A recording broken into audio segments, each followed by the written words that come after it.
I greet every one of you in the sweetest name of our Lord and Savior, Jesus Christ. प्रभु के नाम से आप सबको शुभकामनाएं देते हैं। Today we are going to see the 9th chapter of Church of Jesus Christ series. आज upon the Jesus series का 9वां भाग अपन देखने वाले हैं। Let us all be thirsty and see what the Lord has to talk to each and every one of us. तो आज अपन प्यास अपने को है वैसा अपन सुनेंगे कि परमेश्वर आज अपने से क्या बात करने वाले हैं। Please see the first slide here. It is John 15th chapter, first verse we are seeing here. यहाँ पर अपन स्लाइड में देख रहे हैं कि यूहन्ना 15वां अध्याय उसका पहला वचन अपन देख रहे हैं। There the Lord Jesus Christ is saying, I am the true vine and my Father is the farmer. तो यहाँ पर यूहन्ना 15 का एक में अपन देख रहे हैं, सच्ची दाखलता मैं हूँ, मेरा पिता किसान है। He is a farmer, the Lord God who has created the entire heavens and earth in just 6 days. He is a farmer. यहोवा परमेश्वर ये सृष्टि की रचना करे सो परमेश्वर ये सृष्टि के लिए किसान की तरह है। The first garden, the Garden of Eden, the plants of it were planted by the Lord God. तो पहले आप आदम की वाटिका भी अपन देखते हैं कि परमेश्वर के द्वारा ही वो बोया गया है। Even before man started doing farming activities, the Father God, the Creator God, has shown himself that he is a farmer. मनुष्य ये किसान का काम करने से पहले ही यहोवा परमेश्वर किसान की तरह काम करे। Jesus has understood that the Father is a farmer and is comparing himself to be a true vine. तो यहाँ पर यीशु मसीह क्या बोल रहे बोले तो यहोवा परमेश्वर किसान है और मैं दाख की लता हूँ बोल के यहाँ पर उन्होंने अपने आप से बता रहे। Jesus did not compare himself to a very big tree.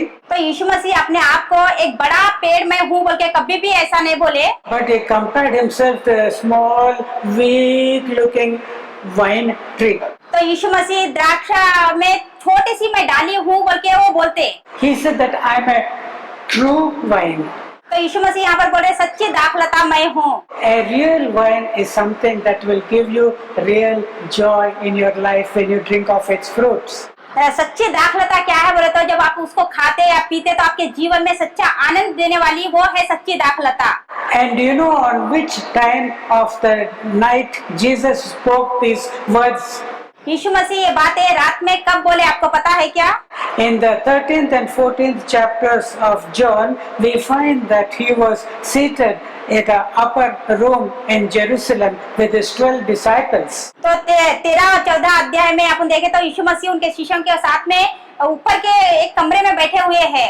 And in the 13th chapter ending, we find that Judas Iscariot has gone away into the night. तो अपन 13वें अध्याय में देखे तो इस्करियोती योद्धा वहाँ से चले गए। He has gone away to betray his master. तो यीशु मसीह को पकड़वाने के लिए उन्हें वहाँ से चले गए। And in the 14th chapter, he is devoted to the 11 disciples who were remaining with him. तो यहाँ पर 14वें अध्याय में वहाँ पर 11 शिष्यों के बारे में वो संबोधित करता है। In the 15th chapter, we find that he has got up from that room and they have departed from Jerusalem and they were going away towards the garden of Gethsemane. तो यहाँ पर अपन क्या देख रहे हैं बोले तो यीशु मसीह उनके शिष्यों के साथ में वो कमरे में से निकल के गेत्सेमनी के वाटिका में जाते बोल के अपन देख रहे। Jesus knows that he is going to be caught and handed over to the Romans. यीशु मसीह को पता था कि अब मैं ये रोमन सैनिकों के द्वारा पकड़वा जाऊंगा बोल के उनको पता था।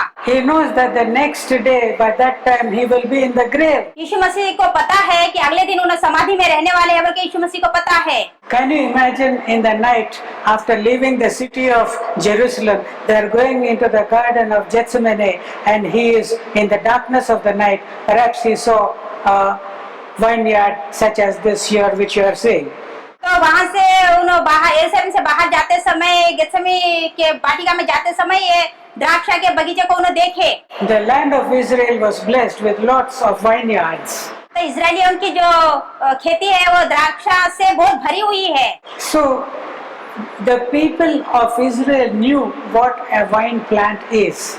तो द्राक्षा के जो बेल रहती द्राक्षा की उसके बारे में इजरायलियों को बहुत अच्छे से पता है। And Jesus, by comparing himself to be a vine, तो यीशु मसीह वो द्राक्ष के वो बेल को देख के मैं सच्ची दाखलता मैं हूँ बोल के बोल रहे। just as sheep cannot live without a shepherd, जैसे एक भेड़ चरवाहे बिना नहीं रह सकती, likewise a vine plant cannot survive without a dresser or a farmer.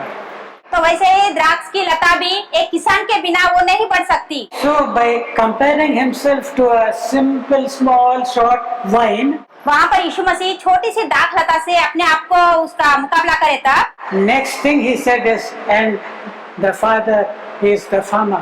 तो यीशु मसीह वहाँ पर क्या बोले, तो मैं एक दाख लता हूँ और मेरा पिता मेरा किसान है बोल के बोले। Whatever the farmer does in his life, he is willing to accept whatever is coming to him. तो वहाँ पर यीशु मसीह क्या बोले, तो जैसे एक दाख लता जो किसान उससे करता है वो सबको वो मान लेती है, वैसे ही मेरा पिता भी मेरे साथ जो कुछ भी करता है मैं भी उसको मानता हूँ बोल के बोल रहे। In the very first verse of the 15th chapter, in the dark night when they are going, maybe they were seeing that type of a vineyard, and so Jesus was informing the disciples about the relationship between his being a vine and the Father being the farmer. तो यीशु मसीह वहाँ से जाते समय वो दाख लता को देख के मेरा और मेरे पिता का रिश्ता भी ऐसा ही है बोल के उन्होंने बता रहे। And now let us see the next slide in which we find John 15th chapter 2nd verse.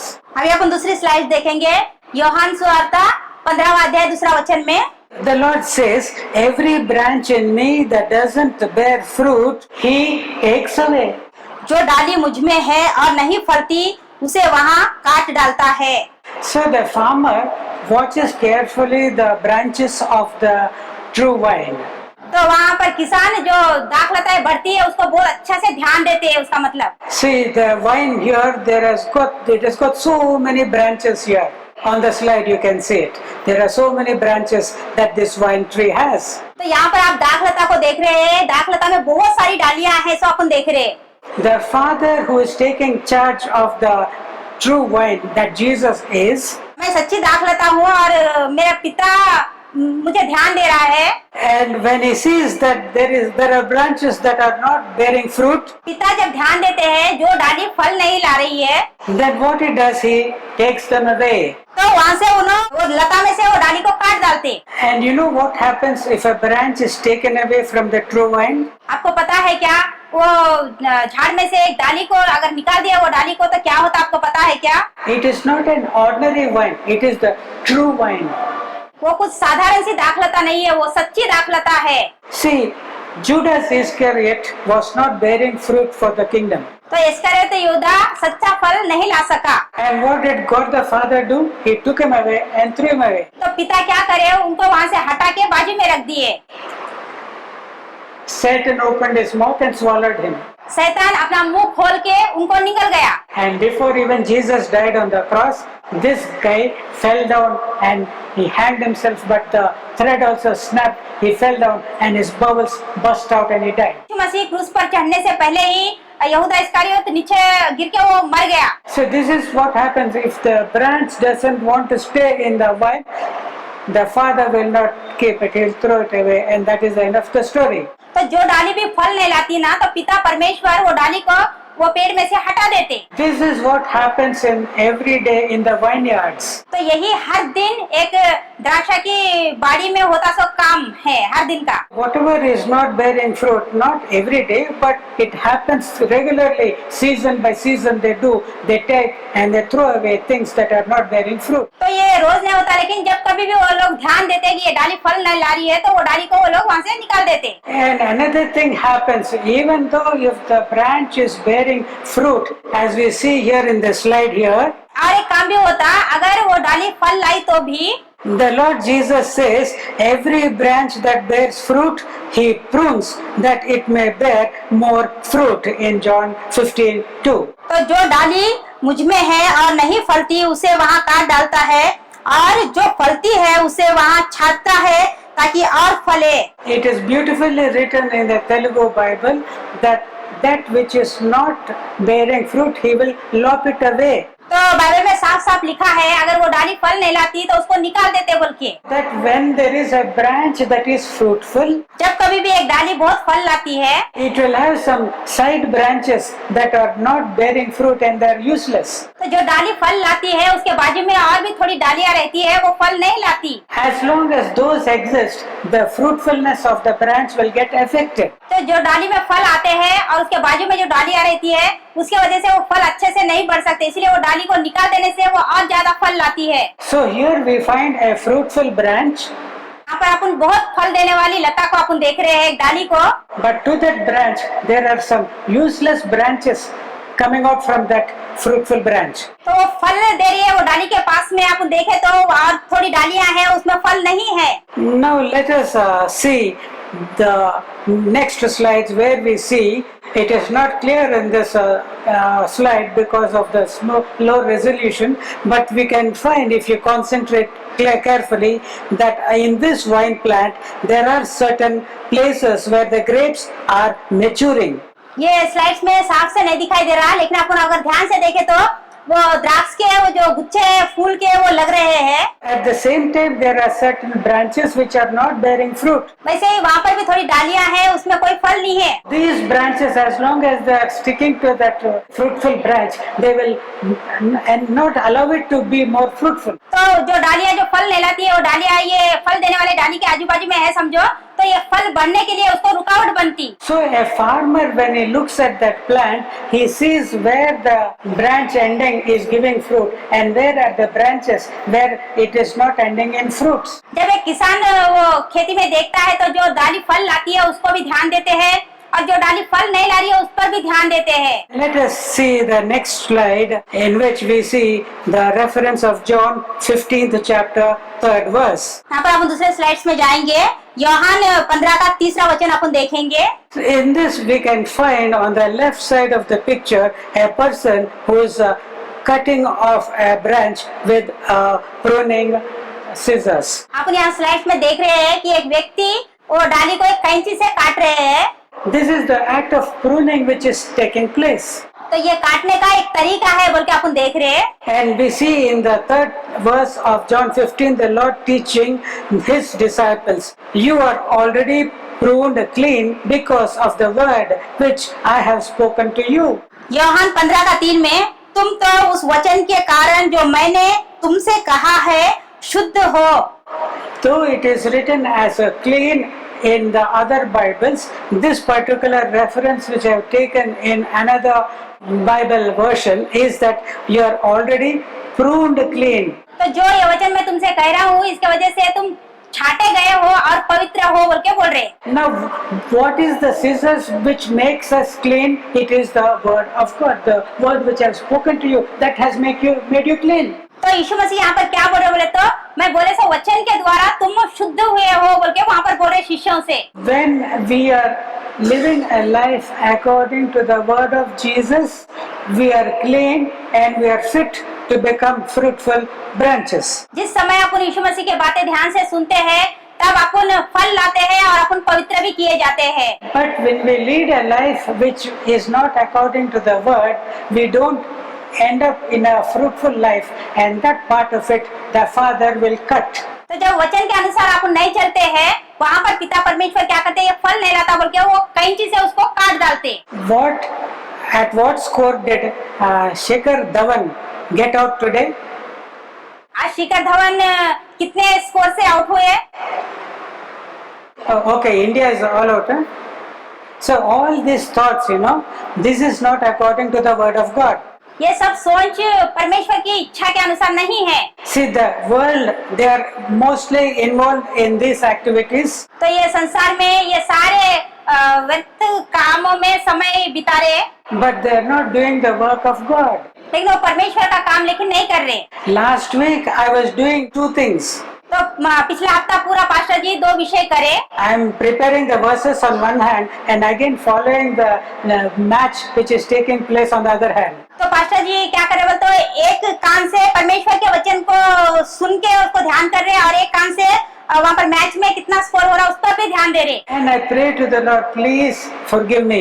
फिर प्रार्थना करे, प्रभु मुझे क्षमा करो बोल के। Been going on praying like this for years. तो ऐसे ही थोड़े सालों तक प्रार्थना करते रहे। Please also pray for me that I am made perfect. आप सब जने भी पास्टर जी के लिए प्रार्थना कीजिए कि वो सिद्ध हो जाए। As long as we have these diversions, we will not be able to be fruitful for the Lord Jesus. जब अपने को दूसरी सोच रहती है तब अपन परमेश्वर के लिए नहीं फल सकते। So here we find the Lord Jesus say that to his 11 disciples who are with him, you are clean because of the word which I have spoken to you. तो यहाँ पर यीशु मसीह शिष्यों से क्या बोल रहे बोले तो तुम मेरे वचनों के द्वारा तुम शुद्ध किए गए हो बोल के बोल रहे। And now the disciples, after the death and the resurrection of the Lord and after receiving the Holy Spirit, were fully fruitful for the Lord's kingdom. तो शिष्य जब यीशु मसीह क्रूस पर मरने के बाद में वो लोग बहुत आत्मा से भरपूर, पवित्र आत्मा से भरपूर होके प्रभु के लिए फल लाने के लिए वो लोग तैयार हो गए। Why did they do it? क्यों उन्होंने ऐसा करे? The Lord God was continuously cutting them. तो यहोवा परमेश्वर हर क्षण हर घड़ी वो सारे डालियों को छांटते थे। Here we can find in this picture places where the branches can be cut. तो यहाँ पर अपन ये पिक्चर ये फोटो में देख रहे हैं कि वहाँ पर जो डालियां हैं वो काटने के लायक है बोल के वहाँ पर अपन देख रहे हैं। These are blue lines which we see here, 3 places. वहाँ पर 3 जगह पे ब्लू लाइंस दिख रहे हैं। अगर अपन 3 जगह पे अगर देखें तो They are located upon grey colored branches. जो ग्रे कलर में है उसके ऊपर वो 3 डालियां हैं। These are dead branches. ये सब मरी हुई डालियां हैं। And it is at these places that the farmer has to cut off the branches once for all. तो ये डालियों को जो किसान है वो उनको काटने वाले हैं। But there is something which is brownish and greenish in color, and here red lines are given here in this diagram. वहाँ पर अपन ब्राउन कलर में थोड़ी डालियां देख सकते हैं और उसके ऊपर लाल लाइना भी है। So the farmer knows where, at which part of that living branch he has to make that cut. तो वहाँ किसान को बहुत अच्छे से पता रहता है कि किस स्थान में वो डाली को काटना है। Then you may say, okay, well, how is it that the Lord God the Father was pruning the 11 disciples who were doing the will of God? तो यहाँ पर आप ध्यान दे सकते हैं कि पिता परमेश्वर जो 11 शिष्य है वो डालियां है सो उनको कैसा छाट रहे होंगे, कैसा काट रहे होंगे, अपन यहाँ पर ध्यान दे सकते हैं।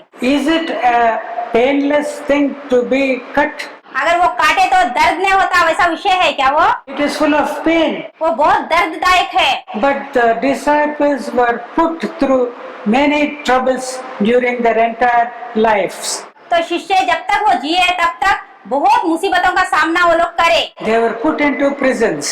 उनको बंदी गृह में डाल दिए। They were put into boiling oil. तो खौलते हुए तेल में उनको डाले। There are so many troubles which they faced, but during all that time, the power of God was in them.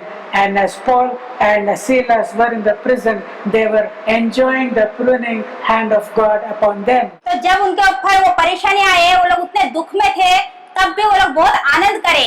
Just as Paul and Silas in prison, they're tied up, put in stocks, but yet they're singing, praying, and glorifying God. पाउल और Silas को भी जब बंदी गृह में डाले, उनको बेड़िया से जकड़े हुए थे, तब भी वो लोग परमेश्वर की स्तुति करे और आनंद करे। Then God was pruning them. तो परमेश्वर उनके अंदर जो फल नहीं ला रही वो डाली को काट रहे हैं। And what happened? उसके बाद क्या हुआ? Here come the people who turn the world upside down. तो पृथ्वी को उथल पुथल करने वाले यहाँ पर भी आ गए बोल के उनके बारे में गवाही है। The world was testifying that these people were fruitful. तो वहाँ पर वो संसार भर में उनके बारे में सब जने गवाही दे रहे कि वो बहुत फल लाने वाले, फलदायक है बोल के। Now you may say, okay, the farmers, the apostles, they were having God the Father with them to do all these pruning acts. But who will prune us? तो अगर आप सोच रहे होंगे कि वो दिनों में तो पिता परमेश्वर डालियां उनके अंदर जो फल नहीं लाती वो डालियों को काटने का काम करे, अब हमारे लिए कौन करते बोल के आप सोचते होंगे। See in the screen there, 1 Corinthians 3rd chapter, 9th verse of it. तो वहाँ पर अपन स्लाइड देखे तो पहला कोरिन्थी 3रा अध्याय उसका 9वां वचन देखते हैं। Here the apostle Paul is saying, for we are God's fellow workers, you are God's farming, God's building. क्योंकि हम परमेश्वर के सहकर्मी हैं, तुम परमेश्वर की खेती और परमेश्वर की रचना हो।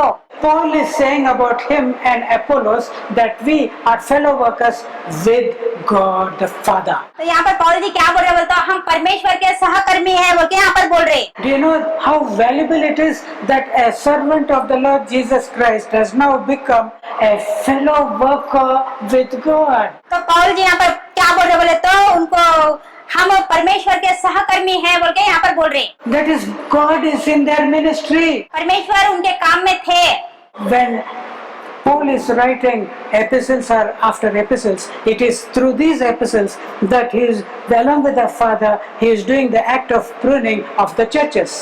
तो पौल परमेश्वर के सहकर्मी होके उन्होंने जो लिखे सब पत्रिकाएं जो है वो कलीसिया में अभी वो सब जो फल नहीं लाती वो डालियों को काटने का काम कर रही है। So why are the churches not bearing fruits these days for the Lord God? क्यों अब है सो कलीसिया परमेश्वर के लिए फल नहीं ला सक रही? Because there is no act of pruning being done. क्यों बोलते वहाँ पर काटने का काम नहीं हो रहा इसीलिए। Unless it is cut, a vine plant cannot be fruitful. अगर उसको काटा नहीं जाता तो वो दाख लता कभी भी फल नहीं लाती। And the worker who is along with the Father will know exactly which particular branch at which particular site has to be cut. जो परमेश्वर के सहकर्मी रहते हैं उनको अच्छे से पता रहता कब कौन से डाली को काटना है। If this act of pruning doesn't take place, the churches will remain fruitless.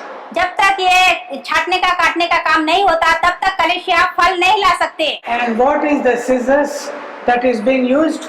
कौन सी कैंची यहाँ पर उपयोग में ला रहे?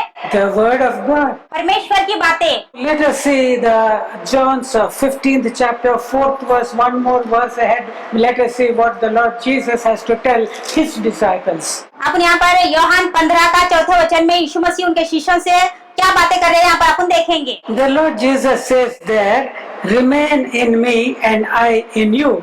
As the branch can't bear fruit by itself unless it remains in the vine, so neither can you unless you remain in me. तो 15 का चौथा वचन अपन पढ़ेंगे। तुम मुझ में बने रहो और मैं तुम में, जैसे डाली यदि दाख लता में बनी ना रहे तो अपने आप से नहीं फल सकती, वैसे ही तुम भी यदि मुझ में बने ना रहो तो नहीं फल सकते। When people are put to great troubles, their tendency is to go away from Jesus Christ. तो जब इंसान कौन से भी एक बड़े खतरे में गिर जाते तो यीशु मसीह से दूर जाना बोल के वो लोग सोचते। See, being put into prison, being labeled as an anti-criminal, all such things, you know, these are the things which make a Christian to say enough of Christ, enough of Jesus, enough of salvation. I want to go away. तो जब कभी भी परेशानी आती है, अगर jail में डाला जाता है तो एक ईसाई क्या सोचता बोले तो ये परेशानियां बहुत ज्यादा है, अभी मैं मसीह के साथ में नहीं जी सकता, अब बस है बोल के ऐसा सोचता। Because the disciples accepted the teaching of Jesus. यीशु मसीह जो उनसे बातें करे वो शिष्य वो बातों को सुने। They became very, very fruitful, as you can see this hanging bunches of grapes in this vineyard. तो वो शिष्य पर में यीशु मसीह की बातें सुने, इसलिए ये दाख लता के जैसा ही वो लोग बहुत फल लाए। Let us see the next verse, John 15th chapter, 5th verse of it. अब दूसरा वचन देखेंगे अपन यूहन्ना 15 का 5वां वचन। Jesus again says to the disciples like this, I am the vine, you are the branches. He who remains in me and I in him, the same bears much fruit. For apart from me, you can do nothing. मैं दाख लता हूँ, तुम डालियाँ हो, जो मुझ में बना रहता है और मैं उसमें, वहाँ बहुत फल लाता है, क्योंकि मुझसे अलग होकर तुम कुछ भी नहीं कर सकते। Jesus again in the 5th verse again repeats something that he tells the disciples, I am the vine. तो 15 का 5 में यीशु मसीह दोबारा से याद करा रहे कि मैं ही सच्ची दाख लता हूँ। And you are the branches. तुम डालियाँ हो। See the relationship which Jesus has with the disciples. यहाँ पर यीशु मसीह के साथ में है सो एक संबंध को आप देखिए। We have been seeing in this Church of Jesus Christ series that initially we have seen that Jesus Christ is the foundation and also the cornerstone of the spiritual building of God, and the church is a building. तो अपन पहले से ही ये series में अपन देख रहे हैं कि यीशु मसीह बुनियाद है, कोने का पत्थर है, यीशु मसीह के ऊपर ये कलीसिया बनाई गई बोल के अपन देख रहे हैं। And we have also seen down the lane that Jesus is the head and the church is the body. तो अपन देखे कि यीशु मसीह सर है और कलीसिया उनका शरीर है बोल के अपन देखे। And now here we see that Jesus is the vine and the church are the branches of him. तो यहाँ पर अपन क्या देख रहे बोलते हो, यीशु मसीह कलीसिया है और अपन की डालियां है बोल के देख रहे। And your and my fruitfulness is based upon my, and you are being attached to the vine. तो तुम फल लाने का जीवन यीशु मसीह में जब अपन बने रहते तो ही अपन वो फल ला सकते।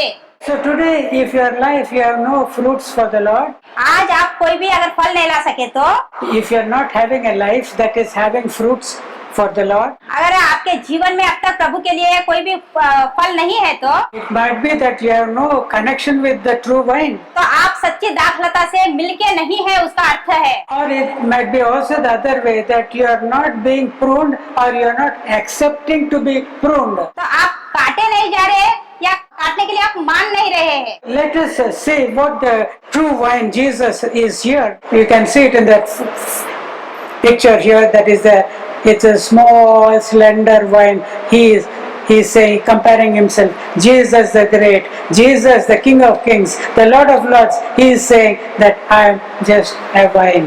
तो यीशु मसीह जो राजाओं का राजा है, प्रभुओं का प्रभु है, उन्होंने क्या कर रहे बोल तो अपना मुकाबला एक छोटी सी दाखलता से उन्होंने कर रहे हैं। He is not a teak tree from where you can have seats and chairs and tables you can make from it. तो वो बड़ा पेड़ है, उससे आप कुर्सियां टेबल आप बनवा के बैठ जाते हैं, ऐसा बोल के उन्होंने नहीं बोल रहे। In the 6th verse of the 15th chapter of John, Jesus Christ is in the latter part of it. He is warning what is happening if you don't remain in Him. तो यहाँ पर यूहन्ना 15 का 6 वचन में यीशु मसीह उनके शिष्यों को चेतावनी दे रहे हैं। If a man doesn't remain in me, he is thrown out as a branch and is withered, and they gather them, throw them into the fire, and they are burned. यदि कोई मुझ में बना ना रहे तो वहाँ डाली के समान फेंक दिया जाता है और सूख जाता है, और लोग उन्हें बटोर कर आग में झोंक देते हैं। See the teaching which Jesus is giving here in the 6th verse. यहाँ पर यीशु मसीह शिष्यों को बता रहे हैं 6 वचन में, If he doesn't remain in him but keeps his name, I am Peter, I am John, अगर प्रभु में नहीं रह के मेरा नाम पीटर है, मेरा नाम जॉन है बोल के अगर ऐसा आप बोल रहे हैं तो the Father will just take and throw you down. तो पिता उसको निकाल के फेंक देते। And not only that, after it is thrown down, people will come and kick them or take them and throw them in the fire, is what Jesus has warned and taught. तो जो ऐसे है उनको वो डाली के समान फेंक देते हैं, उसको ठोकर मारते हैं, उसको इकट्ठा करते हैं और आग में झोंक देते हैं बोल के यीशु मसीह बोल रहे हैं। If you are not fruitful, forget about that. See the harm that will come to you if you don't remain in Jesus Christ. आप फल नहीं ला रहे तो उसको बाजू में रखिए, लेकिन प्रभु डाली को निकाल दिया तो उसका हाल क्या होता है उसको सोचिए। In the 13th chapter of John, Jesus said, "This is my body which is broken for you." तो 13वें अध्याय में यीशु मसीह बोल रहे हैं, ये मेरा शरीर है, तुम्हारे लिए तोड़ा जा रहा है। And this is the cup of the New Testament. He took the wine and said, "This is the cup of my New Testament. It is the blood which I am shedding for the remission of sins." ये नियम का मेरा ये लहू है, तुम्हारे पापों के माफी के लिए मैं इसको बहा रहा हूँ। The vine is so faithful to the Father. वो लता परमेश्वर के सामने बहुत नम्र है। He went to the kings and he stood boldly and spoke the truth. तो उन्होंने राजाओं के बीच में जाके सच्चा समाचार को प्रचार करे। He was laid upon the cross, though so innocent, his hands and feet were pierced. यीशु मसीह क्रूस पर जब ऐसे उनको खीले ठोके थे उनके हाथों में पैरों में, तो तुम्हारे अपराधों के लिए मैं ये खीले खा रहा हूँ बोल के बोले। But the true vine is accepting whatever the Father is bringing upon him. तो जो सच्ची दाखलता है, उन्होंने पिता परमेश्वर उनसे जो करना चाह रहे हैं सबको उन्होंने माने। He has died to give you life for you and me. तो यीशु मसीह अपने लिए एक अच्छा मार्ग अपने को बताने के लिए उन्होंने क्रूस पर चढ़े। He died and he was resurrected. उन्होंने मरकर फिर जी उठे। And the true vine is now with the Father on the right hand of him. जो सच्ची दाखलता है सो यीशु मसीह पिता परमेश्वर के दाहिने हाथ बैठ के है। And when you receive the Holy Spirit, you are made a branch of that true vine.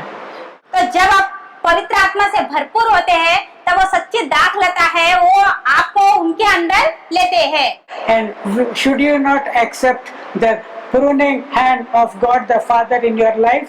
तो पिता जो काटने वाले हैं वो बातों को आप आपके जीवन में स्वीकार करते क्या? Only when you do that, when you accept that pruning, will you be fruitful. जब काटे जाने के लिए जब आप तैयार रहते हैं तभी आप फल लाते हैं। May God bless us all. परमेश्वर सबको आशीष दे। Let's pray.